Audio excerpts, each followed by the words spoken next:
Praise the lord. ప్రభువైన యేసుక్రీస్తు నుండి మీకు కృపయు సమాధానమును కలుగునుగాక. ప్రియమైన మిత్రులారా, మీరెప్పుడైనా ఆలోచించారా? మనం చేసే ప్రతి పని, మనం పలికే ప్రతి మాటకు దేవుడు లెక్క అడుగుతాడని బైబిల్ చెప్తుంది. ఈరోజు మనం అదే విషయాన్ని తెలుసుకుందాం. రోమీయులకు రాసిన పత్రిక 14వ అధ్యాయము 12వ వచనం ప్రకారం, మనలో ప్రతివాడును తన్ను గురించి దేవునికి లెక్క అప్పగింపవలెను.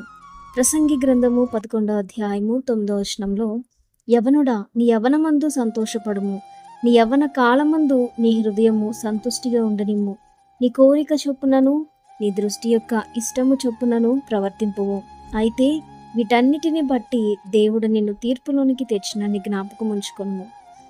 దేహంలో జరిగించిన కార్యాలను బట్టి దేవుడు మనల్ని లెక్క అడుగుతాడు. 2 కొరింథీయులకు రాసిన పత్రిక 5వ అధ్యాయము 10వ వచనంలో, తాను జరిగించిన క్రియల చొప్పున అవి మంచివైనను సరే చెడ్డవైనను సరే దేహముతో జరిగించిన వాటి ఫలమును ప్రతి వాడును పొందినట్లు మనమందరమును క్రీస్తు న్యాయపీఠం ఎదుట ప్రత్యక్షము కావలేను. వ్యర్థముగా పలుకు మాటలు, మనుష్యులు పలుకు వ్యర్థమైన ప్రతి మాటను గూర్చి విమర్శ దినమున లెక్క చెప్పవలసి ఉండును. మత్తయి సువార్త 25వ అధ్యాయము 19వ వచనంలో మనకి వాక్యం కనబడుతుంది. బహుకాలమైన తరువాత ఆ దాసుల యజమానుడు వచ్చి వారి యొద్ద లెక్క చూచుకొనెను.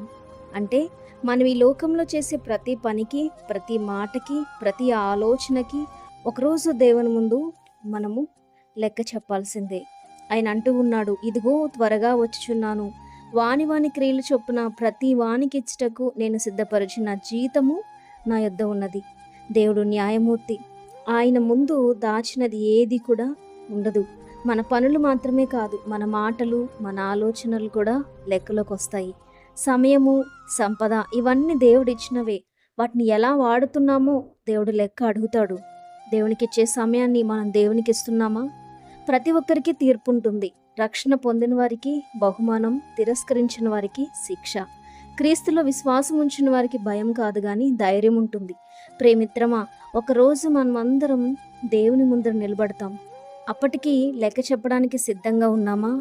మనం క్రీస్తులో జీవిస్తే ఆయన కృపతో న్యాయస్థానంలో నిలబడగలము. కాబట్టి నేటి నుండే మన జీవితం ఆయన చిత్తానికి తగ్గట్టు మార్చుకుందాము. అట్టి కృప మనకి దేవుడు అనుగ్రహించునుగాక.